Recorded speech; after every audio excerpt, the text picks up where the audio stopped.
Hello दोस्तों, इस video में हम पढ़ेंगे रेलवे आरपीएफ कांस्टेबल एग्जाम के लिए top 50 previous year GK question जो पिछले पेपर में पूछे गए थे। दोस्तों, आरपीएफ कांस्टेबल एग्जाम में 120 क्वेश्चन पूछे जाते हैं, जिसमें जीके जीएस के कितने क्वेश्चन पूछे जाते हैं तो 50 क्वेश्चन जीके जीएस के आते हैं। और रीजनिंग के कितने क्वेश्चन आते हैं तो 35 रीजनिंग के क्वेश्चन आते हैं और मैथ के भी 35 क्वेश्चन आते हैं। तो ज़्यादातर क्वेश्चन जीके जीएस के पूछे जाते हैं, 50 क्वेश्चन। तो आज 50 क्वेश्चन इसी वीडियो में हम पढ़ने वाले हैं जो पिछले पेपर में पूछे गए थे। तो चलिए शुरू करते हैं। पहला क्वेश्चन है, बताइएगा कि 50 क्वेश्चन में से आपको पहले से कितने क्वेश्चन आते थे और 50 क्वेश्चन में कितने सही हुए आपके। पहला क्वेश्चन है, निम्नलिखित में से भारतीय संविधान का कौन सा अनुच्छेद अंतर्राष्ट्रीय शांति और सुरक्षा को बढ़ावा देने से संबंधित है। तो याद रखिएगा, राइट आंसर हो जाएगा अनुच्छेद 51, जो किससे संबंधित है, अंतर्राष्ट्रीय शांति और सुरक्षा को बढ़ावा देने से संबंधित है। तो राइट आंसर हो जाएगा कौन सा हो जाएगा, ऑप्शन बी। नेक्स्ट है, निम्नलिखित में से 2011 की जनगणना के अनुसार किस केंद्र शासित प्रदेश का जनसंख्या घनत्व सबसे अधिक है। राइट आंसर हो जाएगा ऑप्शन सी, दिल्ली केंद्र शासित प्रदेश का सबसे अधिक जनसंख्या घनत्व है, आप लोग याद रखिएगा। अगला क्वेश्चन है, क्वेश्चन नंबर 3, सजीव जीवों के संरक्षित अवशेष क्या हैं, बताइएगा। ऑप्शन ए है जीन, या ऑप्शन बी है क्रमिक विकास, या ऑप्शन सी है डीएनए, या फिर जीवाश्म। सही जवाब हो जाएगा ऑप्शन डी, जीवाश्म। अगला क्वेश्चन है, हॉकी में गोल्डन गोल नियम के अनुसार जो टीम अतिरिक्त समय में गोल करती है उसे घोषित कर दिया जाता है और मैच वहीं रोक दिया जाता है। तो याद रखिएगा, जो अतिरिक्त समय में गोल करता है उसे विजेता घोषित कर दिया जाता है और वहीं पर मैच रोक दिया जाता है। क्वेश्चन नंबर 5 है, भारतीय संविधान में राज्य के नीति निर्देशक सिद्धांत किस संविधान से लिए गए हैं। इंपॉर्टेंट क्वेश्चन है, तो याद रखिएगा, राइट आंसर हो जाएगा ऑप्शन डी, आयरलैंड के संविधान से लिए गए हैं राज्य के नीति निर्देशक तत्व, जिसे डीपीएसपी भी कहा जाता है। कहाँ से लिए गए हैं तो आयरलैंड के संविधान से लिए गए हैं। नेक्स्ट है, निम्नलिखित में से किस अंग्रेज जनरल ने 1760 में वांडीवास के युद्ध में फ्रांसिस जनरल काउंट डी लाली को हराया था। इंपॉर्टेंट क्वेश्चन है, तो याद रखिएगा, राइट आंसर हो जाएगा ऑप्शन डी, आयरकूट को हराया था। अगला क्वेश्चन है, भारतीय संविधान में वर्णित संसदीय प्रणाली का प्रारूप किस संविधान के आधार पर तैयार किया गया है। इंपॉर्टेंट क्वेश्चन है, तो याद रखिएगा, राइट आंसर हो जाएगा ऑप्शन सी, ब्रिटिश के प्रारूप से तैयार किया गया है। तो याद रखिएगा, संसदीय शासन प्रणाली कहाँ से लिया गया है तो ब्रिटिश के संविधान से लिया गया है। और संविधान संशोधन कहाँ से लिए गए हैं तो दक्षिण अफ्रीका देश से लिए गए हैं। अगला क्वेश्चन है, किसी वस्तु की गतिज और स्थितिज ऊर्जा का योग क्या कहलाता है। तो याद रखिएगा, गतिज ऊर्जा और स्थितिज ऊर्जा का योग क्या कहलाता है तो कुल यांत्रिक ऊर्जा कहलाता है। इस सूत्र से याद रखिएगा, गतिज ऊर्जा प्लस स्थितिज ऊर्जा बराबर यांत्रिक ऊर्जा। अगला क्वेश्चन है, निम्नलिखित में से किस निर्वाचन द्वारा राज्यसभा के सदस्य निर्वाचित किए जाते हैं। इंपॉर्टेंट क्वेश्चन है, तो याद रखिएगा, राइट आंसर हो जाएगा ऑप्शन सी, अप्रत्यक्ष रूप से निर्वाचित किए जाते हैं राज्यसभा के सदस्य। अगला क्वेश्चन है, 2004 में किसानों के हित में राष्ट्रीय आयोग का गठन किसकी अध्यक्षता में किया गया था। इंपॉर्टेंट क्वेश्चन है, तो याद रखिएगा, राइट आंसर हो जाएगा MS स्वामीनाथन। इंपॉर्टेंट क्वेश्चन है, याद रखिएगा। अगला क्वेश्चन है, केंद्र शासित प्रदेश पांडुचेरी में विधानसभा का गठन किस वर्ष हुआ था। इंपॉर्टेंट क्वेश्चन है, तो याद रखिएगा, राइट आंसर हो जाएगा 1963 में विधानसभा का गठन किया गया था। कहाँ पे तो पांडुचेरी में। क्वेश्चन नंबर 12, एक विषमांगी मिश्रण है जिसके कण इतने छोटे होते हैं कि इन्हें नग्न आंखों से नहीं देखा जा सकता है, लेकिन वे इतने बड़े होते हैं कि वे प्रकाश का प्रकीर्णन कर सकते हैं। तो याद रखिएगा, उन्हें कोलाइड के नाम से जाना जाता है। तो राइट आंसर हो जाएगा option D, colloid. Question number 13 है, गतिशील वस्तुओं की गतिशील बने रहने की प्रवृत्ति क्या कहलाती है। इंपॉर्टेंट क्वेश्चन है, तो याद रखिएगा, राइट आंसर हो जाएगा जड़त्व कहलाती है। इस नियम के अनुसार यदि कोई वस्तु गतिमान है तो गतिमान ही रहेगी और स्थिर है तो स्थिर रहेगी जब तक कि उस पर कोई बाह्य बल न लगाया जाए। इसे न्यूटन का प्रथम नियम या फिर जड़त्व का नियम भी कहते हैं। अगला क्वेश्चन है, विजय हजारे ट्रॉफी किस खेल से संबंधित है। इंपॉर्टेंट क्वेश्चन है, तो याद रखिएगा, राइट आंसर हो जाएगा हॉकी से संबंधित है विजय हजारे ट्रॉफी। दोस्तों, क्रिकेट से संबंधित जितनी भी ट्रॉफियाँ हैं जरूर याद कर लीजिएगा। अगला क्वेश्चन है जम्मू और कश्मीर का संविधान कब अपनाया गया था? इंपॉर्टेंट क्वेश्चन है, तो याद रखिएगा राइट आंसर हो जाएगा 17 नवंबर 1956 को जम्मू कश्मीर का संविधान अपनाया गया था। तो राइट आंसर हो जाएगा ऑप्शन बी। और ये भी याद रखिएगा 5 अगस्त 2019 को अनुच्छेद 370 को निरस्त होने के बाद इस संविधान को निष्क्रिय कर दिया गया था। तो ये भी याद रखिएगा इस डेट को भी। तो अनुच्छेद 370 को कब निरस्त किया गया था? तो 5 अगस्त 2019 को। अगला क्वेश्चन है भारतीय संविधान का औपचारिक रूप से कब लागू किया गया था? तो याद रखिएगा राइट आंसर हो जाएगा 26 जनवरी 1950 को भारतीय संविधान को औपचारिक रूप से लागू किया गया था। और संविधान बनके कब तैयार हुआ था? तो 26 नवंबर 1949 को संविधान बनके तैयार हुआ था। कितने दिन लगे थे? तो 2 वर्ष 11 माह और 18 दिन का कुल समय लगा था। अगला क्वेश्चन है निम्नलिखित में से कौन बहुसंयोजी अधातु है? इंपॉर्टेंट क्वेश्चन है, तो याद रखिएगा राइट आंसर हो जाएगा सल्फर एक बहुसंयोजी अधातु है।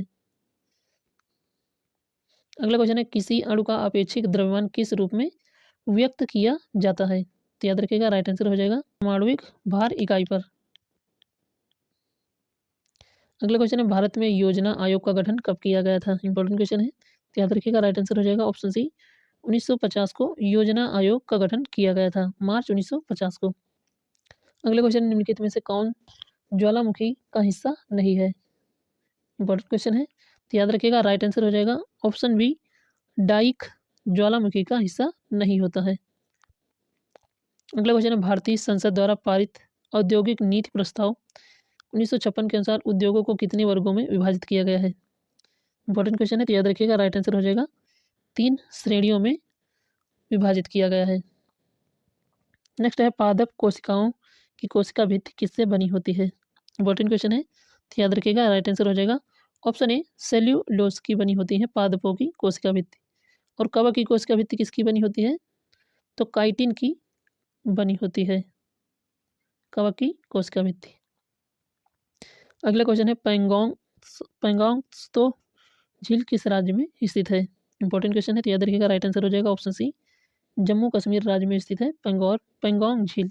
तो राइट आंसर हो जाएगा ऑप्शन सी। अगला क्वेश्चन है जब आप किसी वस्तु को जल में डुबाते हैं तो उस वस्तु पर कौन सा बल लगता है? तो याद रखिएगा राइट आंसर हो जाएगा उत्प्लावक बल लगता है। मान लो जैसे एक जल है तो उसमें जब कोई पात्र डुबाया जाएगा तो उत्प्लावक बल हमेशा वस्तु के ऊपर की ओर लगता है। अगला क्वेश्चन है निम्नलिखित में से कौन जल आधारित उत्पादन मत्स्य पालन विधि का प्रकार नहीं है? तो याद रखिएगा राइट आंसर हो जाएगा ऑप्शन ए मैरी मत्स्य पालन विधि का प्रकार नहीं है। अगला क्वेश्चन है करो या मरो का नारा निम्नलिखित में से किस आंदोलन से संबंधित है? याद रखिएगा राइट आंसर हो जाएगा ऑप्शन सी भारत छोड़ो आंदोलन। करो या मरो नारा उसी में दिया गया था। किसके द्वारा दिया गया था? तो महात्मा गांधी के द्वारा करो या मरो का नारा दिया गया था। उस समय भारत के वायसराय कौन थे? तो लिन लिथगो उस समय वायसराय थे। अगला क्वेश्चन है मिसिसिपी नदी इनमें से किस देश में स्थित है? इंपॉर्टेंट क्वेश्चन है, तो याद रखिएगा राइट आंसर हो जाएगा ऑप्शन बी संयुक्त राज्य अमेरिका में स्थित है मिसिसिपी नदी, मिसिसिपी और मिसौरी। अगला क्वेश्चन है 16वें वित्त आयोग के अध्यक्ष कौन थे? इंपॉर्टेंट क्वेश्चन है, तो याद रखिएगा राइट आंसर हो जाएगा अरविंद पनगड़िया वर्तमान में 16वें वित्त आयोग के अध्यक्ष हैं। इंपॉर्टेंट क्वेश्चन है, याद रखिएगा। अगला क्वेश्चन है फुटबॉल खेल में खिलाड़ी को चेतावनी देने के लिए किस कार्ड का उपयोग किया जाता है? ये भी क्वेश्चन मोस्ट इंपॉर्टेंट है, तो याद रखिएगा राइट आंसर हो जाएगा येलो कार्ड का उपयोग किया जाता है। अगला क्वेश्चन है भारतीय नियोजन का निर्माता किसे कहा जाता है? इंपॉर्टेंट क्वेश्चन है, तो याद रखिएगा राइट आंसर हो जाएगा ऑप्शन ए प्रशांत चंद्र मौली को भारतीय नियोजन का निर्माता कहा जाता है। अगला क्वेश्चन है भारतीय कपास आधारित सूती कपड़ों के उत्पादन भारत में किन भागों में स्थित है? याद रखिएगा राइट आंसर हो जाएगा ऑप्शन सी पश्चिमी भागों में स्थित है। किस एरिया में? तो गुजरात है जैसे अहमदाबाद या मुंबई में सूती कपड़े उत्पादन में यही स्थान आते हैं। अगला क्वेश्चन है विट्ठल स्वामी मंदिर कहाँ पर स्थित है? तो याद रखिएगा राइट आंसर हो जाएगा ऑप्शन ए हम्पी में स्थित है। हम्पी कहाँ पर है? तो कर्नाटक राज्य में स्थित है हम्पी। अगला क्वेश्चन है 200 सेंटीमीटर से अधिक वर्षा वाले क्षेत्रों में किस प्रकार के वन पाए जाते हैं? इंपॉर्टेंट क्वेश्चन है, तो याद रखिएगा। राइट आंसर हो जाएगा ऑप्शन ए, सदाबहार वन पाए जाते हैं। अगला क्वेश्चन है 1930-31 में भारतीय नेताओं और ब्रिटिश सरकार के बीच पहला गोलमेज सम्मेलन कहाँ आयोजित किया गया था? इंपॉर्टेंट क्वेश्चन है ये भी, तो याद रखिएगा। राइट आंसर हो जाएगा लंदन में आयोजित किया गया था। अगला क्वेश्चन है निम्नलिखित में से कौन सी शैली कलकत्ता स्थित विक्टोरिया मेमोरियल की स्थापत्य कला से संबंधित है? याद रखिएगा। राइट आंसर हो जाएगा इंडो सार्सेनिक कला। नेक्स्ट क्वेश्चन है योजना आयोग की नीति है, तो याद रखिएगा। राइट आंसर हो जाएगा गैर संवैधानिक निकाय है योजना आयोग। वर्तमान में इसका नया नाम क्या हो गया है? तो इसका नया नाम नीति आयोग हो गया है। इसकी स्थापना कब हुई? तो 1 जनवरी 2015 को इसकी स्थापना हुई थी। इसके अध्यक्ष कौन होता है? तो प्रधानमंत्री इसका अध्यक्ष होता है। और वर्तमान में इसके उपाध्यक्ष कौन है? सभी लोग कमेंट करके जरूर बताइएगा। अगला क्वेश्चन है प्रथम तमिल संगम कहाँ आयोजित किया गया था? इंपॉर्टेंट क्वेश्चन है, तो याद रखिएगा ऑप्शन डी हो जाएगा। प्रथम तमिल संगम का आयोजन मदुरई तमिलनाडु में हुआ था। अगला क्वेश्चन है निम्नलिखित में से किसने औषधियों के संबंध में प्राचीन विज्ञान पर आधारित पुस्तक लिखी थी? तो याद रखिएगा। राइट आंसर हो जाएगा ऑप्शन डी, चरक ने इस पुस्तक लिखी थी, जिसका नाम क्या है? तो चरक संहिता इसका नाम है। अगला क्वेश्चन है कौन सी नदी लाओस को थाईलैंड से अलग करती है? इंपॉर्टेंट क्वेश्चन है, तो याद रखिएगा ऑप्शन डी हो जाएगा मैकोंग नदी लाओस को थाईलैंड से अलग करती है। अगला क्वेश्चन है 19वीं शताब्दी में विष्णु शास्त्री पंडित ने किस संगठन की स्थापना की थी? इंपॉर्टेंट क्वेश्चन है, तो याद रखिएगा विधवा पुनर्विवाह संघ की स्थापना की थी। गदर पार्टी की स्थापना किसने की थी? तो सोहनलाल भाखड़ा ने इसकी स्थापना की थी। आज़ाद हिंद फौज किससे संबंधित है? तो सुभाष चंद्र बोस से संबंधित है। स्वराज पार्टी की स्थापना किसने की थी? तो चित्तरंजन दास ने स्वराज पार्टी की स्थापना की थी। अगला क्वेश्चन है पृथ्वी के किस सतह को एस्थोनोस्फीयर भी कहा जाता है? तो याद रखिएगा। राइट आंसर हो जाएगा भूपति को एस्थेनोस्फीयर भी कहा जाता है।